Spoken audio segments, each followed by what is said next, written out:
జగన్మోహన్ రెడ్డి నెల్లూరు పర్యటనలో మీడియాతో మాట్లాడుతూ ఈ గవర్నమెంట్లో మహిళలకి రక్షణ లేదు, వచ్చినట్టు మాట్లాడే స్వేచ్ఛ లేదు ఈ గవర్నమెంట్లో మహిళలపై అది ఇదని మాట్లాడుతుంది. దాని మీద మీరు మరి ఆయన నెల్లూరు పర్యటనకి ఏ విషయమై వచ్చారో అది మనం చూసుకుంటే కనుక ఒక అధికార ఎమ్మెల్యేని వాళ్ళ సోదర సమానుడైన అతను మాట్లాడడం అనేదే సిగ్గుచేటు. అలాంటి ఎమ్మెల్యేని పరామర్శించిన జగన్ రావటం అనేది ఇంకా సిగ్గుచేటుగా ఉందండి. అది కూడా దృష్టిలో పెట్టుకోకుండా మరి ఆ పార్టీ వాళ్ళు అట్లా ఇంకా రోజా కానీ విడుదల రజనీ కానీ ఇంకా ప్రభుత్వంపై బురదలు చల్లే మాటలే మాట్లాడుతూ ఉన్నారు. ఇదన్నీ ప్రజలకు అర్థమవుతా ఉందండి.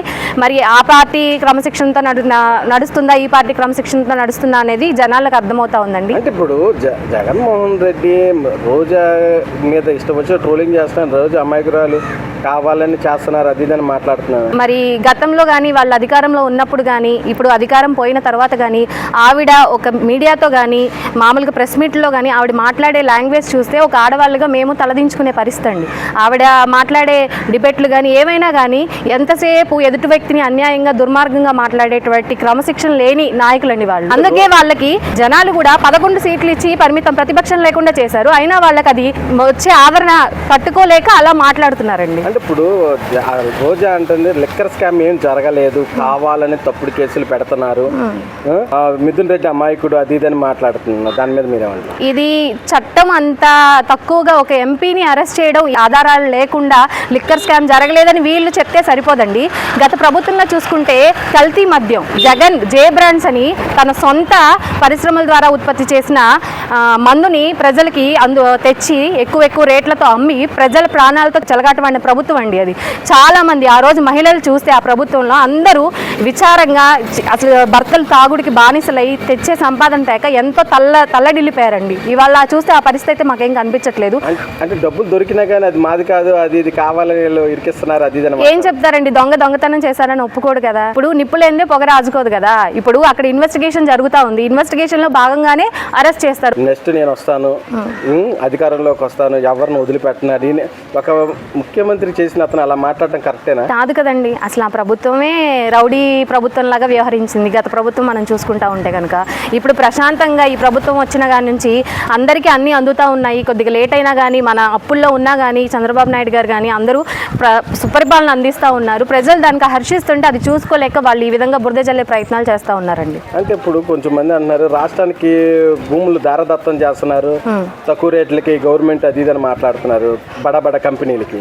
దాని మీద మీరేమో? అది వాళ్ళు జ్ఞానం లేక పరిజ్ఞానం వాటి గురించి ఒక పరిశ్రమలు మన రాష్ట్రానికి వస్తే పెట్టుబడులు వస్తాయి, ఎంప్లాయ్మెంట్ దొరుకుతుంది, రాష్ట్రం చక్కగా సుఖశాంతులతో ఉండడం వాళ్ళకి ఇష్టం లేదండి. ఎంతసేపు రావణ కాస్ట్లాగా రగిలిపోతూ ఉంటే గొడవలు వీటికి కాలు దువ్వే నాయకులండి వాళ్ళు లేకపోవడం ఈరోజు ఆంధ్రప్రదేశ్ చాలా ప్రశాంతంగా సుపరిపాలన అందుకుంటుందండి. ప్రజలందరూ కూడా సంతోషిస్తున్నారు. జగన్మోహన్ రెడ్డి అన్నారు మొన్ననేమో బీహార్ లాగా తయారైన ఆంధ్రప్రదేశ్ అన్నాడు, ఇప్పుడు ఎమర్జెన్సీ కనబడుతుంది అది ఇదని అంటున్నారు. దాని మీద మీరేమంటారు? అప్పుడు బీహార్ లాగా మన రాష్ట్ర యువకులు కానీ వేరే రాష్ట్రాలకు వెళ్ళి పనిచేసుకోవాల్సిన పరిస్థితి అండి.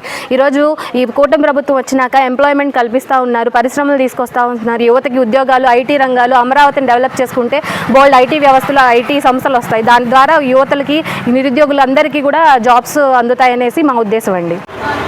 జగన్మోహన్ రెడ్డి నెల్లూరు పర్యటనలో మాట్లాడుతూ మహిళలను కించపరుస్తూ గవర్నమెంట్ వ్యవహరిస్తుంది, మహిళలను కూడా చూడకుండా వ్యవహరిస్తుంది అది అని మాట్లాడుతున్నారు. దాని మీద మీరేమంటారు? జగన్మోహన్ రెడ్డికి ముందు తల్లిని చెల్లిని గౌరవించడం నేర్చుకోవాలి. ముందు ఈ రోజా ఉందంటే ఇప్పుడు రోజాని విడుదల రజనీని వెనకేసుకొని వస్తున్నాడు. రోజా ప్రతి ఒక్కరిని మగవాళ్ళని లేదు, లేడీస్ అని లేదు, అందరినీ ఏ మాట పడితే ఆ మాట నాలిక పంది తిన్నట్టు తింటుంది, పందిలాగా అరుస్తుంది, ఆంబోత అరిసినట్టు అరుస్తుంది. దాని అరుపులకి ఇక్కడ ఎవరు ఏం భయపడరు జనాలు కూడా. అంటే అసలు మద్యం నిక్కర్ కేసు ఏం జరగలేదు, కావాలని తప్పుడు కేసులు అరెస్ట్ చేస్తున్నారు అది ఇదని రోజా మాట్లాడుతుంది. దాని మీద మీరు? అయ్యో, ఆయన మద్యం ఏమంటూ అధికారంలోకి వచ్చాడు జగన్మోహన్ రెడ్డి, ఎంతమంది ఆ మందు తాగి చనిపోయారు అందరికీ తెలుసు. ఆ విషయం చెప్పనక్కర్లేదు. ఒక్కొక్కరు పక్షవాతం రావటం, ఒక్కొక్కరికి హార్ట్ స్ట్రోక్ రావటము మా కళ్ళ ముందు ఎన్నో ఘోరాలు జరిగినాయి. అతను అమ్మిందే అంత ఫ్రాడ్, జగన్మోహన్ రెడ్డే ఫ్రాడు. దాంతో ఈ విడుదల రజని ఈ రోజా వచ్చినట్టుగా మాట్లాడే మాటలకి ఇక ప్రజలే వాళ్ళకి సమాధానం చెప్తారు. అంటే రోజు అమాయకురాలు మహిళను చూడకుండా ఇష్టం వచ్చినట్టు మాట్లాడుతున్నారు అంటున్నారు కదా జగన్మోహన్ రెడ్డి. అమాయకురాలు ఏంటి మరి? అందరిని తిట్టినప్పుడు ఆ జగన్మోహన్ రెడ్డి ఏమయ్యాడు? అప్పుడు మాట్లాడలేదే. మహిళలు అలా అనకూడదు ఇలా అనకూడదు అని చెప్పి దాన్ని ఆంబోతులాగా రోజాన్ని ఊరి మీదకి వదిలేశారు. ఇష్టం వచ్చినట్టుగా మాట్లాడేది ఆమె అన్నట్టుగా, ఇంకా ఆయన వెనకమాల ఎవరు లేనట్టుగా దానికి ఒక పెత్తనం అప్పచెప్పి రోజాకి ఈ విధంగా అందరినీ ఎవరిని పడితే వాళ్ళని మాట్లాడటం చేయటము తెలియదా? ప్రజలు చూడట్లేదా? ప్రజలు తెలియదా? ఆంబోతున్నారు వేసుకొని ఎలాంటి బూతులు మాట్లాడిద్దో. కానీ ఒక ఎమ్మెల్యే అయ్యుండి కూడా రోత మాటలు మాట్లాడుద్దు, రోత బూతులు జబర్దస్త్ మాటలు అన్ని ఇక్కడ మాట్లాడుతూ ఉంటే ఎట్లాగండి? అక్కడ వేసే జోకులన్నీ ప్రజల్లో మాట్లాడితే ఆమెకే ఒక విలువ అనేది లేదు. విలువ లేని మాటలు మాట్లాడతామంటే ఇక్కడ ఎవరు ఒప్పుకోరు. అంటే జగన్మోహన్ రెడ్డి నెల్లూరు పర్యటనలో మహిళని కించపరుస్తూ మాట్లాడిన ఒక ఎమ్మెల్యేని వెళ్ళి పరామర్శించడం కరెక్టేనంటారు అసలు? అది కరెక్ట్ కాదు. ముందు వాళ్ళకి చెప్పుకోమనండి. ఆయన వెనకమాలు ఉన్నది వాళ్ళకి ముందు వాళ్ళ టీంకి ఆయనకి చెప్పుకోమనండి. అంతేగాని ఒకళ్ళనంటాకి లేదు.